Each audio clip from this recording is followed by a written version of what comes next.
What's up, everybody? Welcome to my Week 3 DraftKings breakdown. Today, we're going to be looking at every position from a cash game perspective. I've tiered every player that I think is cash game viable at this point in the week, early Thursday morning. I would like to remind everybody, as well as inform new viewers, that I do post an adjusted version of these tiers every Sunday morning exclusively to my Twitter page. So go ahead and follow me at Ben Hover. You can see how it's spelled on the screen here, to see the late news and how that, impacts these tiers and these plays in cash games. Let's start right off the bat with quarterback. Last week, I had Josh Allen and Big Ben right up at the top. I ended up picking the wrong guy there. Ben obviously got hurt, and that was, not good for me personally. Hopefully, some people made the right choice there. Today, and this week in my QB tiers, I'm starting right off with Patrick Mahomes, Lamar Jackson. Mahomes 7,600, Lamar Jackson 7K even. Now, this game opened up at 54. It is down to 52. Interestingly enough, I'm surprised it's being bet down rather than being bet up. Both of these offenses have been on fire to start the year. And neither of these matchups are really imposing. I mean, yes, the Ravens have a good defense, but they're on the road, so that's different. I'm really not afraid of anybody coming into Arrowhead, under this Andy Reid, Patrick Mahomes offense. Now, Mahomes is 7,600, very difficult to get up to in DraftKings, but there is a ton of value on this slate. I don't think that it's unattainable, which is why I've got him in this top tier.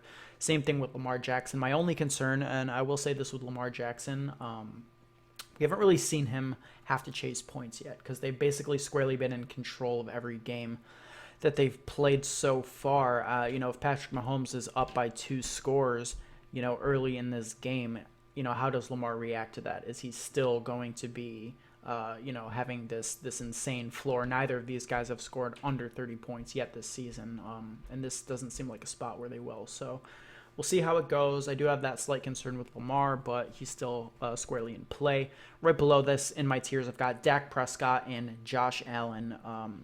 Prescott, I think, offers you a nice 500 bit of salary relief off of Lamar Jackson, and he is in just an incredible matchup. The highest implied team total on the slate, 34.5 home facing Miami. Now, the major concern here is volume. I don't think that either Lamar or Brady ever got to 30 pass attempts in their decimations of the Dolphins in week 1 and 2, I should say. Now, Dallas is also in a great position to take an early lead and then just sort of run the clock out with Zeke Elliott, let him earn that $90 million. So I don't know, that I guess is the concern with Dak. That being said, Dak has been, lights out, just as good as Lamar and Mahomes this season, and we'll see. I mean, he's facing a team that is openly tanking, so he is squarely in play. I don't see him scoring under 20 points, but the question is, does he have that 30-point upside that the rest of these guys have? And by the rest of these guys, I do include Josh Allen, who's been playing, semi-inconsistently, looking at, real NFL football, right? But his floor in fantasy is established. He had 19.96 in week 1, 22.2 in week 2, and I think that is his floor. I think that his rushing attempts, 10 in week 1, 7 in week 2, right in that range, is going to be there every single week. It's going to be hard for him to have a low floor with that kind of usage. And then when you bring on the fact that he's going to be facing a crumbling Bengals team and in a home opener for a city that just loves, this kid and this team, I think that's going to be a crazy environment in Buffalo this week. And I do think that Cincinnati could get obliterated and Josh Allen could just pile on points. We haven't seen a ceiling game from him yet this season, and I think that this could be the week. I am strongly considering playing Allen in cash. Now, for me, and I'll move on to running back here because it correlates well, so let's put that up on the screen here. But with Josh Allen specifically, I think that it's the difference between playing a guy like Saquon Barkley and Dalvin Cook. Would you rather have, Cook and would you rather have like Cook and Lamar Jackson or Josh Allen and Saquon Barkley? And I think that that's what it's going to come down to in terms of lineup construction. Now, specifically these running backs here, Zeke Elliott is my top tier guy, 8,900, for the reasons that we just talked about. Miami is just so bad. They're gunning for that number 1 pick, trying to trade away all their good players to get more picks and just run this 2020 draft.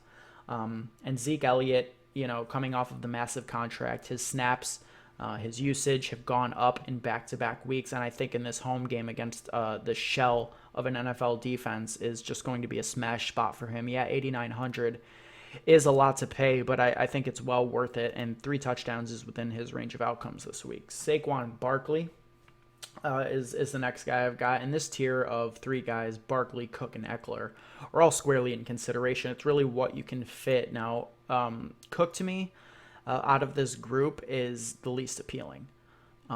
He just doesn't have the same receiving floor. Now, maybe that is just a small sample size, but maybe not. I mean, Barkley, for example, had more targets last week than Cook has had, this season. So, yes, Dalvin Cook is leading the NFL in rushing. He's 7,800 home against Oakland. There's, listen, he's in my second tier. There's nothing not to like, but I do think that just the receiving floors of Barkley and Eckler as well, who's gone 7 targets and 6 targets in week 1 and 2, including having a catch taken back, a long touchdown reception last week. Eckler called back on penalty. So it's difficult to not play those guys who are getting such reliable receiving and rushing work, red zone looks, all of that. And in the case of Barkley, he's getting an upgrade at quarterback, or at least he's not getting a downgrade. Maybe, Danny Dimes will be disappointing, but he couldn't be worse than Eli Manning. I don't think that's possible. So we'll see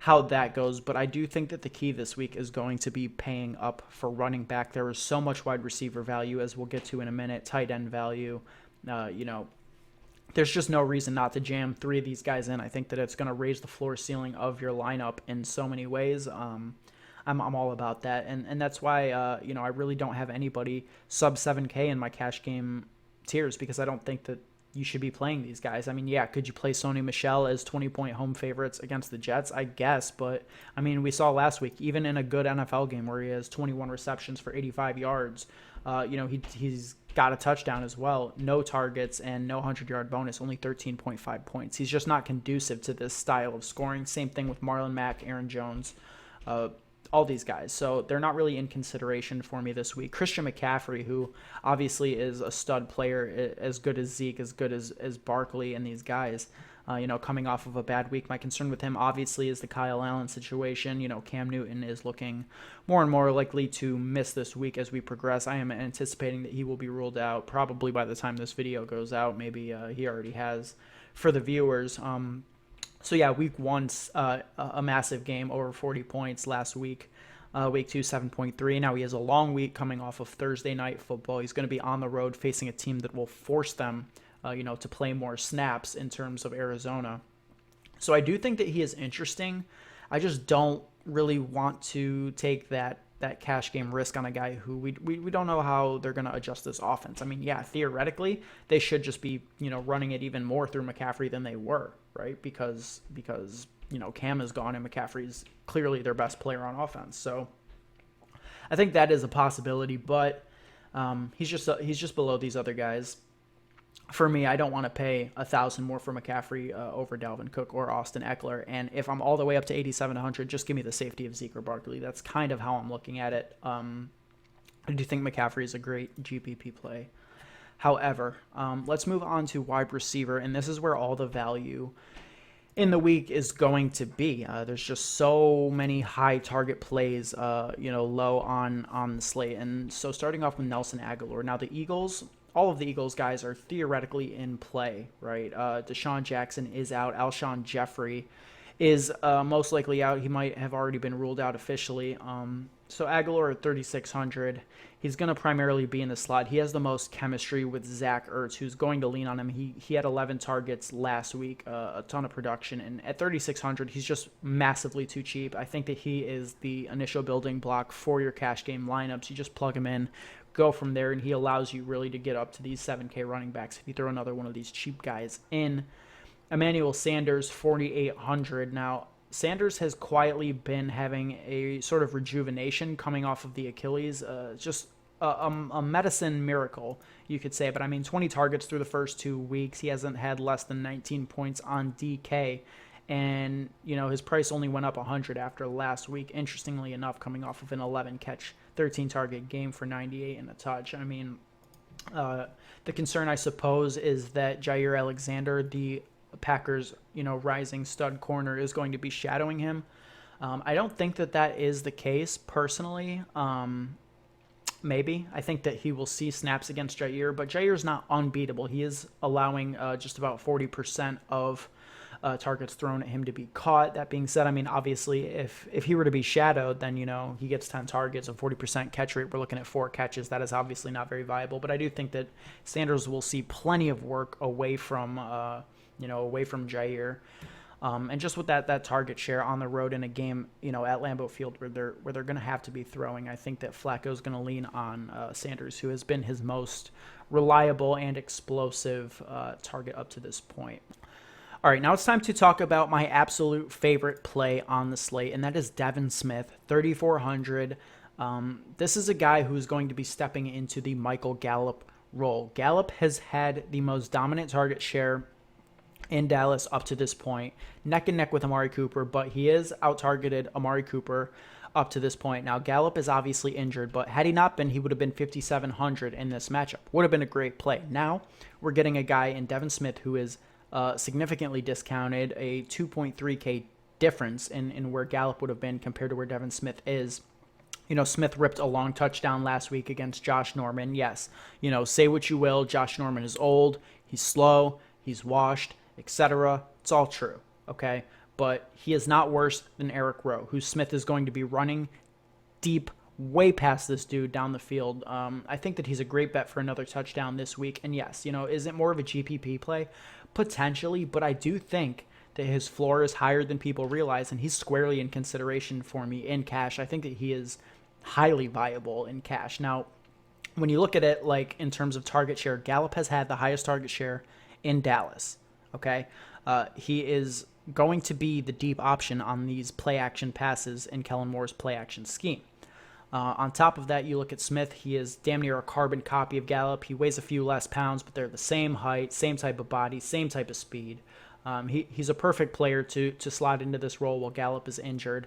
And, he was targeted on a sixth of his snaps, only 18 snaps in week 2. I think that doubles at the minimum, and I think that we see at least 6 targets from him. Upside for more if he becomes even more of a full-time player. I do think that Devin Smith is in consideration for cash. I'll most likely be playing him. Let's move on here. Larry Fitzgerald has been having a rejuvenation with Kyler Murray as well. 5,100. He's gotten a ton of targets through the first 2 weeks, 11 last week, 13 in week 1. He is just dominating targets. He's getting red zone work now. He is inefficient with these targets. For example, last week, catching 5 out of 11 targets.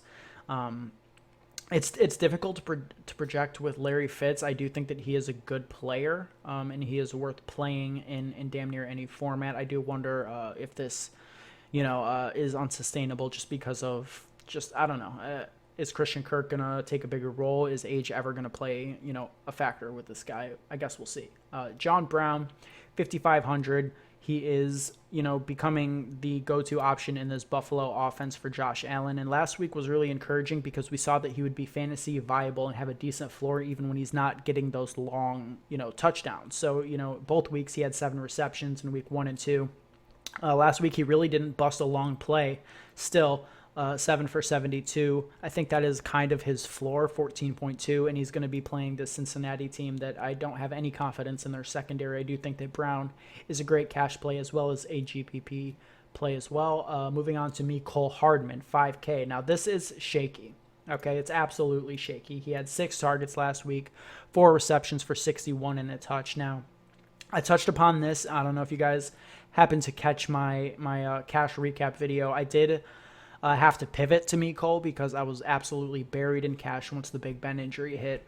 I was forced to pivot off of Tyrell Williams up to Mecole Hardman. You couldn't imagine how tilted I was when a 17.4 point play was taken off of the board, a 74-yard touchdown, which would have given him the 100-yard bonus, a touchdown, a reception, and then 7.4 points for the yardage. I mean, once that was taken off the board, I mean, my tilt was off, just off the scales. I couldn't even comprehend it. But, I mean, still managed to have 16.1 points, was one play away from 30 points, and he's only 5K facing this Baltimore team at home in a game that I think has the upside to hit 60 points. So He's in consideration, as is Demarcus Robinson right there at 5,200. I mean, you could really play either of these guys in any format, I think, just because of this game environment. Now, lastly, I've got Keenan Allen and DeAndre Hopkins. Both of these guys are absolute smash plays. The reason they are in my bottom tier, I think it's kind of self-explanatory. It's just you can't pay up for these guys and jam in 3 of the running backs, which I think is the optimal build this week.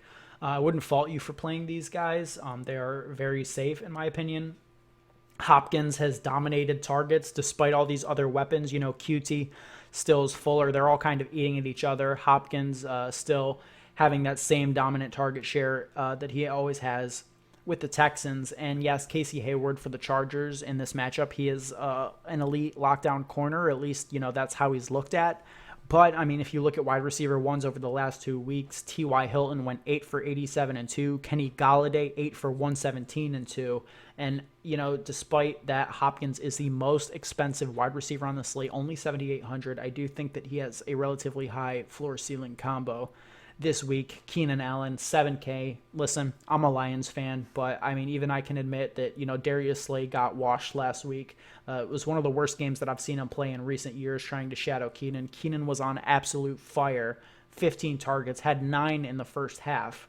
And with Mike Williams less than 100%, Hunter Henry injured, I think that, Keenan is just going to continue to get this insane workload. The Texans released their slot corner, Aaron Colvin, after getting dog walked in week 1, and now he's going to be facing off against Bradley Roby. I do think that Keenan, will again get over 10 targets and be a great play at 7K. Again, it just comes down to whether or not you can fit that in cash with these expensive running backs being a priority on the slate. Now, let's move on to tight end. I've got 3 guys on my list this week. It's a pretty condensed list. Mark Andrews, 4,600. Listen, I was not sold on Mark Andrews coming into the draft season. I didn't take him really in any of my best balls. That is looking to be a fatal mistake. But, I mean, he's coming off of 2 weeks where he had 8 receptions and over 100 yards, a touchdown in each. And now he is going to be facing a matchup where the Ravens potentially have to pass more than they have all year. So, between Mark Andrews and Hollywood Brown, both of these guys are the reliable options for Lamar Jackson. We might see Lamar trailing for the first time we have all season. And I just think that in this game environment, you got to get exposure. Hollywood Brown is a little bit too expensive for me. So if I'm going to get any Ravens pass catcher, I think it's Mark Andrews, who, as a tight end with 100-yard and a touchdown upside, as he's shown. I mean, it looks like it's floor. I don't think that is his floor, but it looks like it. I mean, looking at the box scores, I do think that you can project him for another good game in this matchup. And at only 4.6K, he's a screaming value on the slate.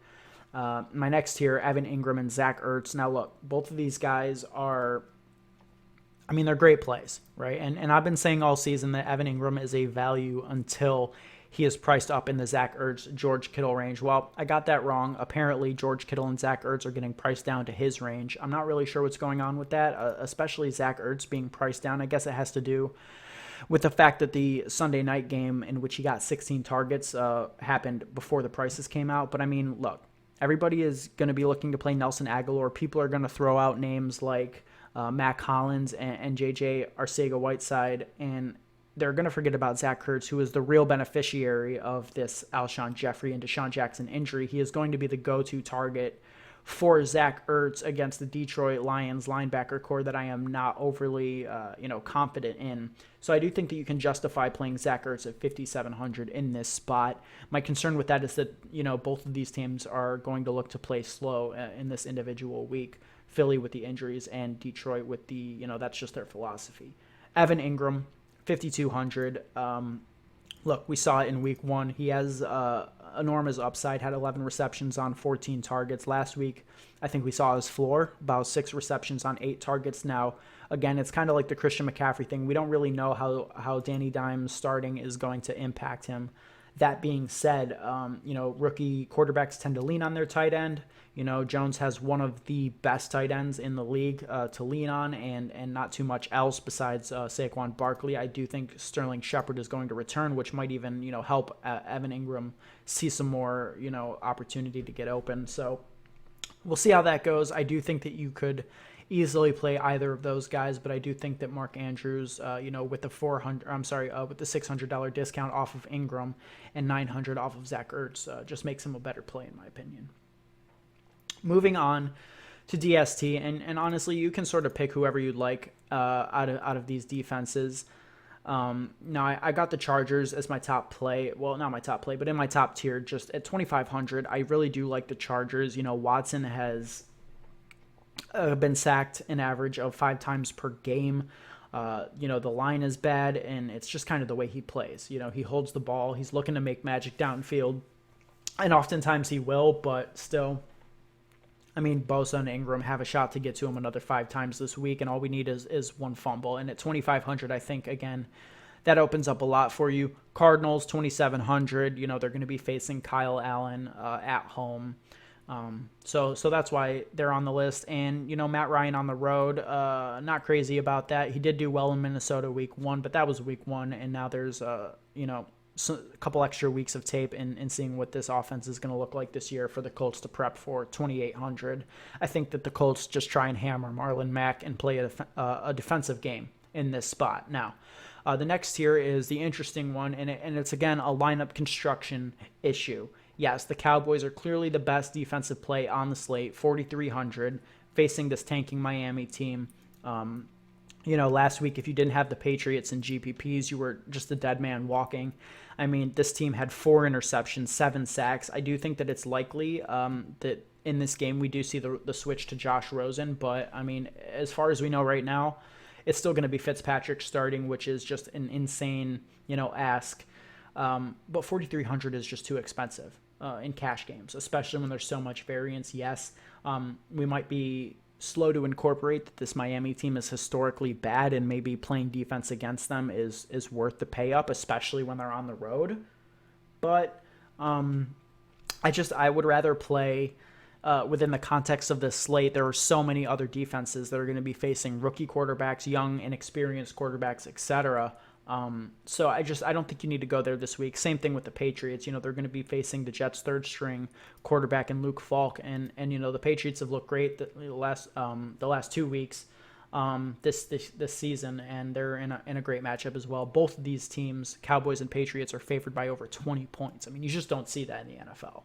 It just doesn't happen. But we've got 2 instances of it happening this week, and it's going to be really interesting to see how that plays out. But I do think that they're slightly out of reach in terms of cash games. But, if you find the salary there, if you just have that salary and you want to go there, I wouldn't fault you, because they are the top plays on the slate in a point per dollar situation, I think. So my last tier here, just some players that I would concern. The Seahawks at home, they're going to be facing a mix of Teddy Bridgewater and Taysom Hill.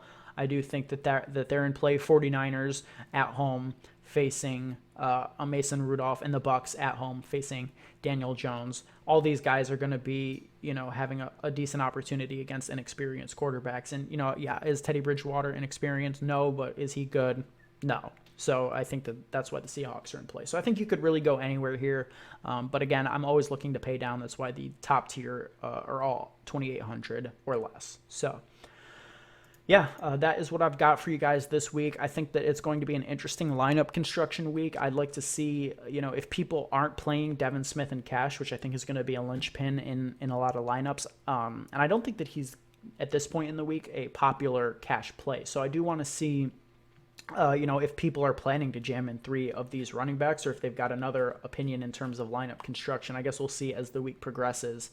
It's going to be an interesting week, but I do think that the optimal play in cash games is find value at wide receiver and tight end, and maybe pay up for 3 running backs and then one of the elite quarterbacks who has a 30-point floor, at least so far this year. So thanks, guys, for watching. Again, you can follow me at Twitter, at Ben Hover.